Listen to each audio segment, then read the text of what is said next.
Hey guys, welcome to Nerdarchy for Nerds by Nerds. I'm Nerdarchus Ryan, and today I'm joined by the crew. I'm Ted. I'm Nate. And I'm Dave. And today we're going to do a terrible terrain, some world building if you will. Don't really have a name for this terrible terrain, so we can call the city on fire for just this brief intro. So... Did you say fuego? Fuego, yeah. Flickin' Bickus. We were just, I was out with some friends last night, and I was inspired by talking to someone who's from like coal mining country, PA, and then we got us talking about Centralia, Pennsylvania.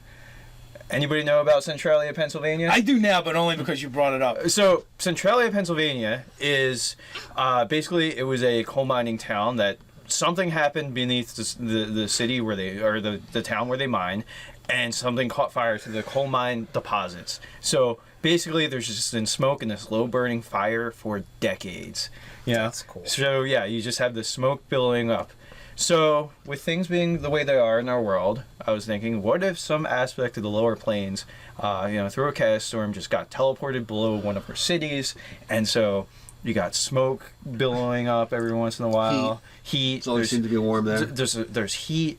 And also, for whatever reason, there's a higher instance of tieflings in this city than anywhere else. Mm-hmm. I don't know why this keeps happening. You mean tieflings. Or tieflings. Or tieflings. So in our world, where we actually, say that, tieflings are, actually, linked to the lower planes. They're not, some, genetic offspring, their own, complete race. Nope, not into that. That's not our thing. We like the. Well, I am okay with the fact that if you are a tiefling and you reproduce, anytime during your bloodline, another tiefling can spring up. Yes. But the canned Watts thing is a society, city, nation made a pact as a nation. With beings of the lower planes, which transform them forever into tieflings. Basically, it's not to avoid any uncomfortable discussion of like rape or whatever, or demonic concubine-ing, Yeah. But, we prefer, it doesn't have to be rape, it could be trickery. Well, I guess sex by deception is still rape anyway. But, But, I mean, also, it could be somewhere, generations past. Well, that's how... You could be human. Oh, all of a sudden there's a tiefling. Well, that's exactly how it works. Otherwise, you're a half-fiend. Right. Yeah. So this city might have some half-fiends going around, too. Well, most definitely. So, like, we were thinking, right? So this is where we go off the rails a little bit and get a little different. Like, we had discussed that the actual... the head of the city is actually a fiendish pack warlock. So I was thinking, right? We hadn't discussed this part yet, but what if like the most ambitious imp that was moved with this piece of hell makes his way up, and he actually appears to the leader of this city as like an envoy. Well, yeah, basically he's the one that gets him to sign the contract that makes that person now a fiend pack warlock. And in order to enact all this, like in essence, this imp has procured like the best soul that can possibly be procured for this section, and to the betterment of the goals of for lack of a better word, hell, and basically has bypassed all of his other cronies, right? I mean, matter of fact, we could even just say he's a Pack of the Chains warlock. And he's familiar. And that's his familiar, but so like he makes the big score before anyone else. He moves the fastest. And so like then the idea is he convinces the mayor that this is actually a boon, and he can create these like geothermal vents and use the heat and hell power to power the city, for furnaces, forages, warmth. So this imp was a bit of an engineer, perhaps, because to know this shit, like to have that knowledge. Well, sure. Yeah, he could have figured that out. Or what if we put the city in a colder region, so like that it makes it so much more useful that it always has this hot source. So there's like these hell-fed hot springs that are like these like elaborate posh bathhouses, and then we were also talking about going a little steampunk on this one, and introducing maybe different powered contraptions into this town, because I mean that was kind of always our goal anyway, to move in that direction with Chimes of Discordia anyway. So we want to introduce these little pockets of where maybe some steam power technology, yeah, maybe like all divinity type classes, characters, professions are actually on the wane in this town because of the rise of technology. You know, it doesn't seem to be needed, you know. They're doing it through other means. Right. You know, the same thing might be for, maybe there's lower instances of magic as well, because you don't need magic when you have technology. Or we could even do, you know, kind of like the magocracy thing where they're actually starting to meld them together. Like almost a little Arcana punk mixed in with the steampunk. So we you know, with the whole concept, only, you know, a small percentage of the population, you know, knows what's actually getting the steam and the heat. The majority of the populace just assume that it's just natural. It's natural here, yeah. And it's naturally there. Just, usually when a good thing's happening, you don't question it. You know, like for the average peasantry or whatever. Yeah. So Well, yeah, because you've got steam-powered grain mills, you have saws, you have, like, all of your hard labor industry is being done in some fashion. A part of it that's difficult is being done by some kind of steam machine. right. So, but it creates new problems too. Like, what does the normal population do for an income then? If like some of these labor type jobs that they would normally do are being done by contraptions, Right. Like, so there could be like this whole movement of contingency that like are countermand it, because it's really it's creating this other problem of it creates, you know, basically mechanization, like we have here in America. Like the divide between the has and has-nots becomes wider and wider, because in the middle you actually have machines and magic doing the work, Right. and which creates the perfect environment for fiends who want to corrupt and have misery. mortal souls. You know, be like, well, you know, hey, you want to make things better. So what do we see, you know, as any kind of you know, end goals or ambitions for you know, this fiend and this mayor? Okay, so I think the mayor or The mayor wants the best things for the city, a thriving city and economy. Like that's. Is he a mayor? Like I want something better than a mayor. Well, I mean, he could be Governor, a lord of the city. Yeah, let's go with lord, because mayor is like kind of rinky-dink small time. Yeah. Okay. That is Like, you know, like that. Also, mayor assumes you have like elected officials. Like it could just be like a dictatorship. I prefer more of an aristocrat. Well, because he would society. own a lot of the stuff, you know. But Hey, steam powered this and steam powered that. It could have his name on it or his icon. Yeah. well, and I feel like he did it for the betterment of his city and his people. Yeah, but it's still ultimately, shit. but it's going to cost him his soul. Right. You know, people make bad decisions for good reasons all the time. So, and also, like, I feel like, like you said, there's more tieflings popping up in this city. There's going to be more warlock packs So in ultimately, this what they're looking to do is the devils are ultimately looking to corrupt and control the city through the vehicle of this lord or baron or dictator. Yeah. Yeah, I mean that's about right. Yeah. You know, and also like so we also have to come up with who he's actually paying homage to. Yeah. You know that did. I think that we probably shouldn't have him be like on the prime, whoever he's. No, he's not. Is he essentially selling his soul to Asmodeus or some other named devil lord? Right. So like, there's a lot of fun things that can be done with that. I'd love to map the city out a little bit in the sense of, what is actually there. I see, definitely I see a lot of guilds. Mm-hmm. I see. We talked about this too a little bit, like almost like that Transylvania sort of, Barovia, just like it's weird. There's no crime or homeless people or vagrancy or whatever. Well, there'd be crime, but everything appears very orderly and like almost whitewashed, like Machiavellian. Like the trains run on time, sort of that sort of idea where it's like maybe heavy-handed justice starts to happen and creep into. It just becomes normalized. Every once in a while, there's like this horrendous story of something that happened, but the details are always vague, right. And just enough to make people not want to go out at night as often.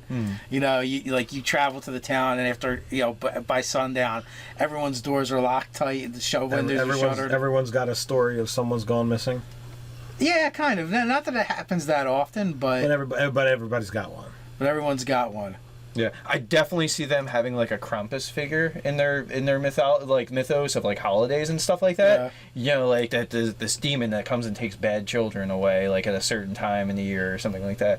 Yeah, because like so it starts to permeate their society and culture in these like little, almost innocuous ways, and so they could have like a Krampus sort of like image iconography during a certain time of year. Yeah, like just like. So, like, devils start to become kind of a part of the culture in these very, like, little innocuous ways at first.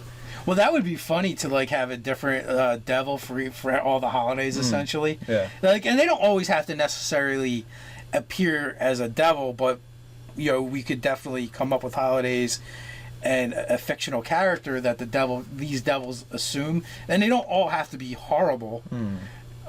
In order to work into it, but it's their way of spreading their personal brand of excess. You can even the goodly romancy holidays could totally be labeled with like a succubus to some degree, right? Like the Valentine's Day, right? Well, yeah, bent towards lust more. Well, and this could feed into our boy.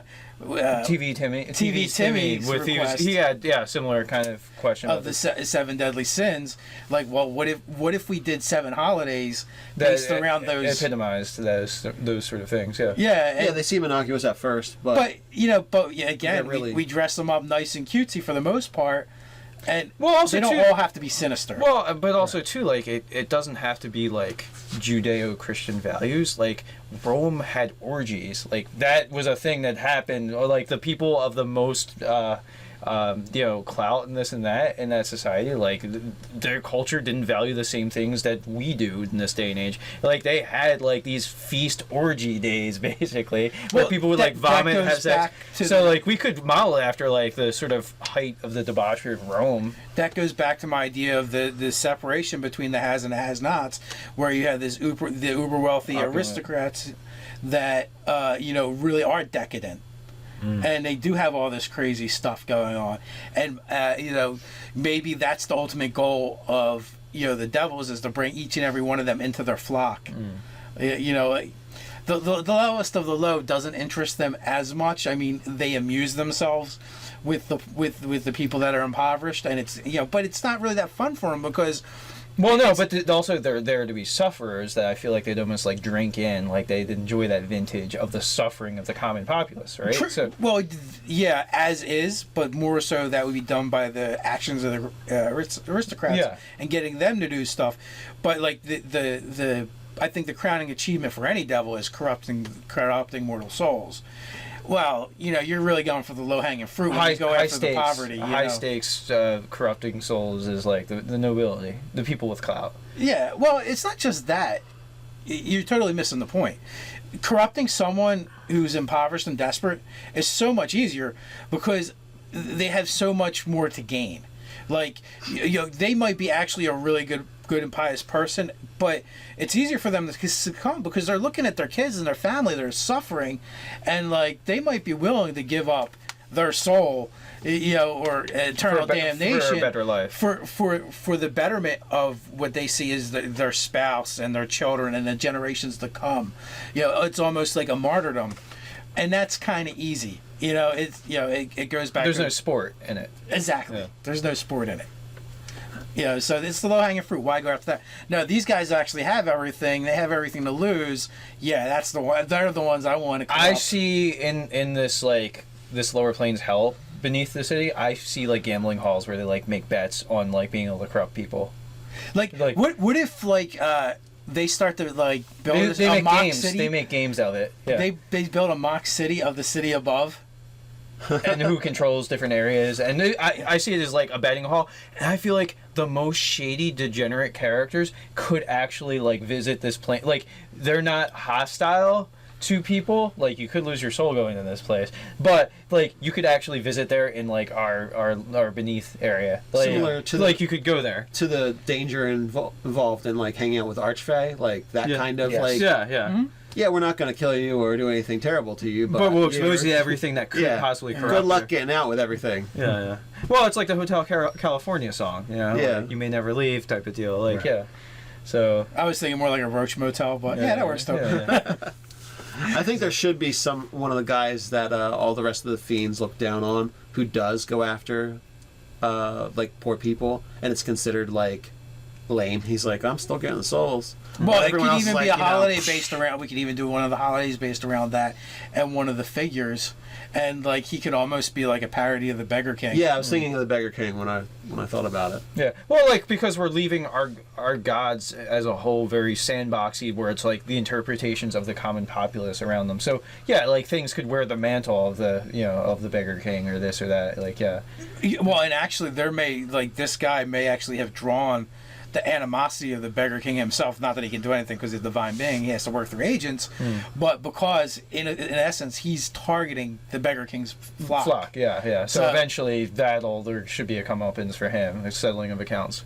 But there could even be a cult amongst the impoverished, based around fighting this guy. Well, the paladins, like, that would be a good target for them. Yeah. Well, it would be led by a paladin or a priest of the Beggar King. Yeah. And they're cultivating a flock, and they're always trying to keep it together, and convince them that even though they may not have much material things in their life, their spirit and their souls are worth so much more, and they're wealthy beyond their wildest dreams. They just don't know it. Blah blah blah. All that metaphysical crap. But it gives another angle to play. It creates, this other dichotomy within the system that we can pit against the others. Yeah. So. Well, you need conflict in the fantasy world. If there's nothing else, like, I'd almost like, I feel like the city would have its name, and then it would have a nickname because of the smoke that comes up or whatever, like that. Or like builds up. Hellspring. Yeah, well, I mean, like some kind of, most like, people are not going to know tongue-in-cheek about the lower planes aspect of it, but yeah, like a thing just to be like, oh, there's steam rising all the time around this place. Yeah, like, Well, I mean, like the City of Steam or something. I was going to say, in Forgotten Realms, it's like the City of Splendor. So like we could have, the city in Steam, or the smoking city. the city in the mist. Yeah. Well, like, or like the story of Sin City, right? Like, it's Basin City, and then like the BA is like scratched out and like becomes Sin City. So like, I don't know, a name like that would be kind of cool.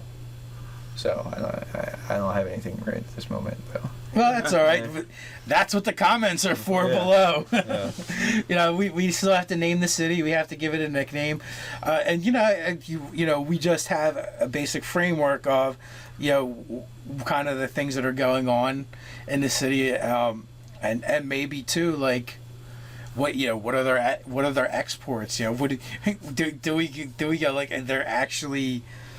Do they actually have rich coal deposits that they mine, and do we go off of like almost like parody of what is it, Centralia? Yeah, parody that to an extent. Well, and I also think too, that's actually a good idea. and they would have great agriculture because of the warmth for certain crops or whatever. Like, maybe they have things that are kind of precious to come by in the region that they are because Yeah, of an the extended heat. season. Right, and the idea is if we do decide to go with, like, it is actually in a colder region, they're actually able to do things that you're not technically supposed to be able to do there. Right.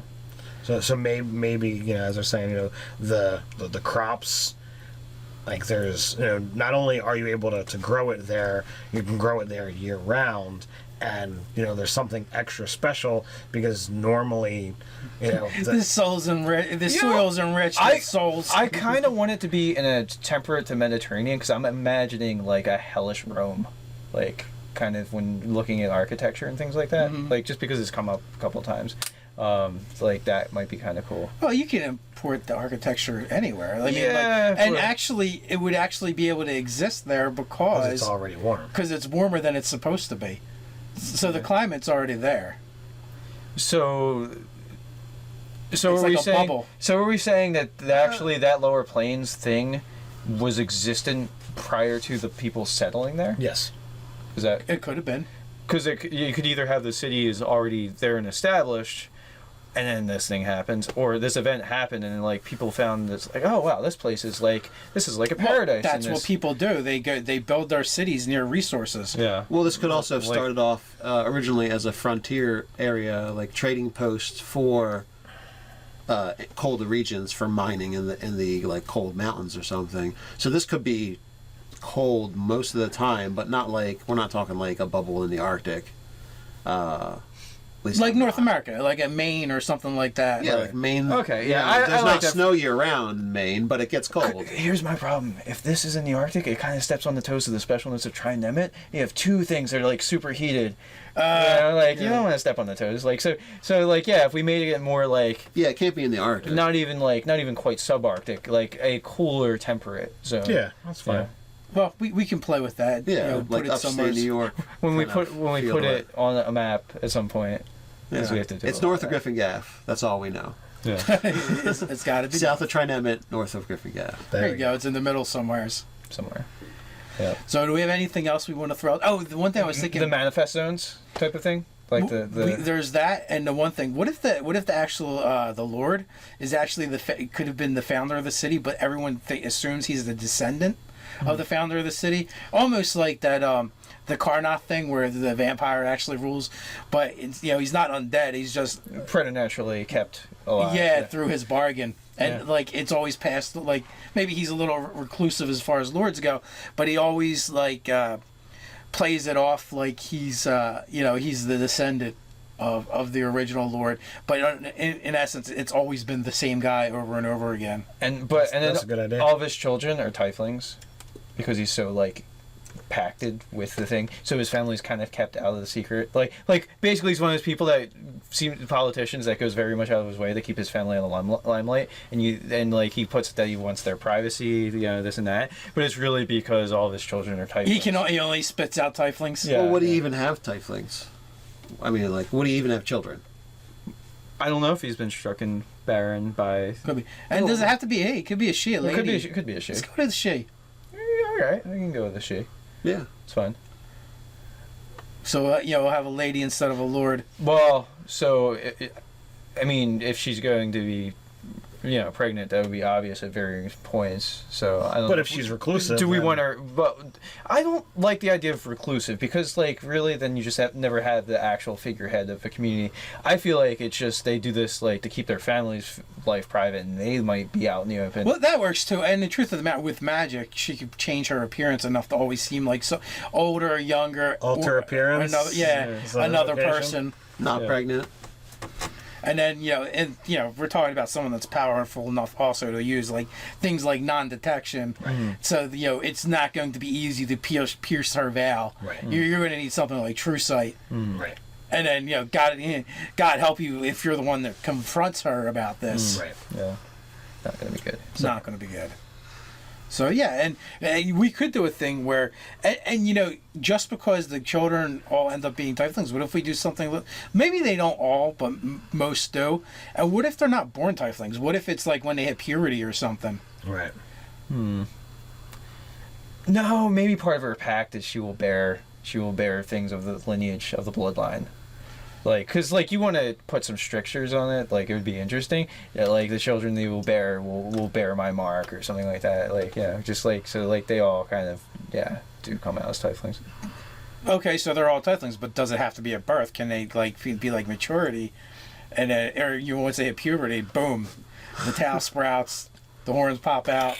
I kind of like being born that way because otherwise, like when you get into that, like that puberty, it's like you're talking X-Men, where like just manifestation of powers and. Well, I think appearances. there's nothing to say that you couldn't have both. You couldn't have some are born normal and some are born, straight up tieflings. Well, he could just claim them at that point. So a magical transformation, Yeah. like an entire civilization making a pact with the devil. No. Yeah, I was just making fun. of One person making a fourth. pact with the devil. Yeah, On behalf of a civilization, Yeah. So it's a little different. completely different. completely. Yeah, and we were also talking about the idea of maybe having like spells with the fire descriptor and evil descriptor maybe be a little more potent in this region. Yeah, Yeah. so essentially, I don't think we have spells that have the evil descriptor anymore. But Negative energy? I don't know what demon... Necrotic energy. Yeah, if it has necrotic... If it's necrotic or fire, then it's basically we could use the elemental adept feat on it automatically. Could do something like that. That's pretty cool. Where if resistance doesn't work against it, and basically you reroll ones and twos, I believe. Okay. When you cast that type of spell, but only within the city. Not bad. Or within the area of influence. Yes. Well, I'd say wherever it can melt the ice to or melt the snow to when it's the winter. That would be a good... Whatever, we'll pick a radius. Yeah. Say it's like X amount of miles. Or We'll whatever. draw a circle. Yeah. We'll draw a circle with on a a map. compass. With a compass. Yeah. Nice. Yeah. So I think that's good enough for now. We got something going. That's a start. So what do you think about our city on fire? Help us come up with a name and a slang. Put in the comments below. While you're doing that, feel free to click like, share, even subscribe. You can patronize us and form a pact with us in a way that we like over on Patreon. You can hang out with us at nerdarchy.com. You can also join the conversation over on Reddit. So until next time, Stay nerdy.